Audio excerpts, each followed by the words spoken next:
Good afternoon, Knights. Thanks for joining us. I'm Clara Melo de Paula. Today is for Tuesday, September 16th, 2021. Here's your nightly news update. The shutdowns last year forced many holiday gatherings to be celebrated virtually, but with Yom Kippur starting yesterday, some students are grateful to be together during one of the most important Jewish holidays of the year. UCF Knightly news reporter Kirk Churchill shares the story of one student's perspective of the holiday, comparing last year to present day. At the Hillel Center of Central Florida, friends and family gather for the beginning of Yom Kippur. The high holiday is known as the holiest day of the year in Judaism and is observed with spending most of the day in synagogue services with other members. And to UCF students like Kayla Isreal, the holiday holds a different meaning this year because members are allowed to hold service together again. It was sad last year. Last year was a very somber occasion, but this year it's still somber because that's the nature of the holiday, but there's a little bit more hope in the fact that we're together in this. Yom Kippur is one of the most important holidays in the Jewish faith. But when it comes to holiday, this isn't so much a celebration as it is a way to add introspection to one's own life. Yom Kippur is a time for us to set aside our differences and realize we're all human and use this time to reflect as a better year. Being able to share those reflections safely is important. Adam Bershad is the director of student life at the Central Florida Hillel Center, and he says that the center is a safe space for students to gather. Current protocols right now is we're requiring masks inside our building. We're also fortunate enough to require a few options. It's either you can show us a proof of vaccination, or if you're not vaccinated, show us a negative COVID test. Bershad also says that having community meals outside is another way the Hillel Center is ensuring members stay safe during the holiday. And as friends gather for one last meal before their fasting begins, this year there are more smiles around the table. This year, we're fortunate enough to have our building being open, albeit we're wearing masks, but at the same time, there's much more of a communal feeling that you can fast with your friends. In Orlando, I'm Kirk Churchill, reporting for UCF Knightly News. For more information on future services and events at the Hillel Center, visit www.centralfloridahillel.com. This week, UCF Global sent out an email issuing a travel ban for students studying abroad. This ban comes in an effort to minimize the potential risks of spreading COVID-19 on campus. UCF is restricting travel to any country or region considered as level 3 or 4 by the CDC or DOS. UCF's policy 2-903 states that travel for studying abroad, research, academic credit, or any trip that receives university funding is restricted. For a list of the level 3 or 4 countries, visit the CDC's official website.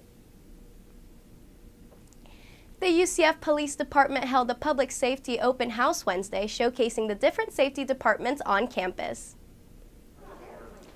Several safety departments interacted with students, providing information for what resources are available on campus. Green Dot will be offering training to students throughout the semester on both Zoom and in person at the Community Outreach Center. Laura Valle is the Green Dot Program Coordinator at UCF. Valle says she believes students learning about safety techniques through Green Dot will help potential violence from happening. Because it helps you learn different techniques of how to intervene if you potentially see violence that might happen. If a crime does happen, as active bystanders, we know what to do to get this person help. For more information on public safety resources, students can visit the Community Outreach Center from 9 a.m. to 5 p.m. Monday through Friday. A new club at UCF is helping dozens of students connect with each other for the first time since the pandemic started. Starting this fall, students can dance the night away with Rhythm of the Night, a tap dance club. UCF Nightly news reporter Clarissa Moon has the story.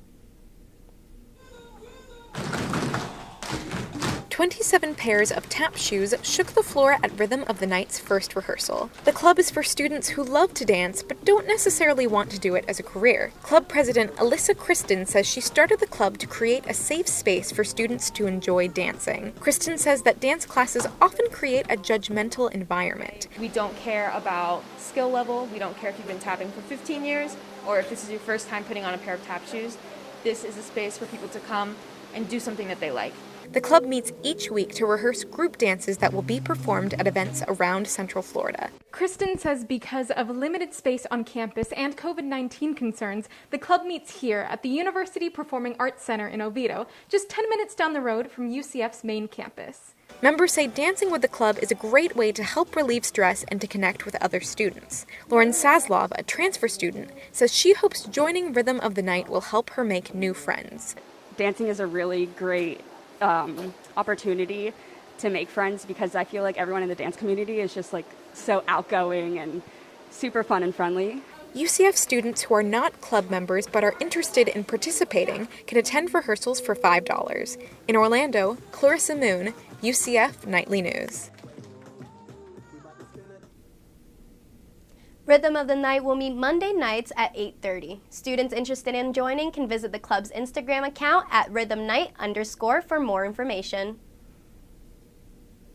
A UCF Air Force ROTC member feels pride after singing the national anthem on the 20th anniversary of 9/11.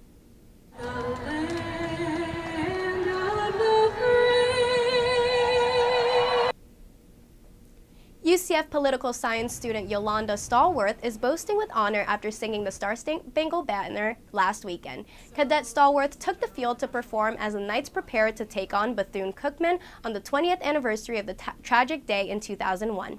Cadet Stallworth says the national anthem means a lot to her, coming from a military family. When I was singing it, it felt like I was honoring the lives lost during 9/11, and it was a really big deal. Cadet Stallworth says the national anthem has always pulled on her heartstrings, and she is thankful for the opportunity to represent the AFROTC. After a short time away from each other, UCF volleyball goes head-to-head against Florida Gulf Coast. The last time the Knights battled against the Eagles was on September 10th. The Knights led the match with 17 kills. After winning 2 sets, the Eagles fought back, winning the third set by 10 points. In the fourth and final set, the Knights took the win with a set score of 25-15. The Knights take on Florida Gulf Coast tonight at 5 p.m. at the FAU Arena. The UCF women's soccer team look to make it 3 in a row as they take on Houston tonight. The Lady Knights will travel to Houston to take on their division rivals and marks the start of conference play. Today's game will take place at the Carl Lewis International Complex. In their last game, they defeated Ole Miss 3-0. To support our Knights, tune in at 8 p.m. on ESPN+. Now let's take a look at today's weather forecast. Today's high is 88 degrees with a low of 73. Tonight, rain is predicted to hit from 4 p.m. to 7 p.m., so you may need a heavy coat. Tomorrow's high is 86 degrees, but you might want to hold on to that umbrella as tomorrow there is a 60% chance of rain. That's all the time we have for now. Make sure to keep up with all that's happening throughout the week by following us on Instagram at UCF Knightly News. And check back here tomorrow for our weekly Nightly News broadcast. I'm Clara Melo de Paula. Thanks for watching and have a great day.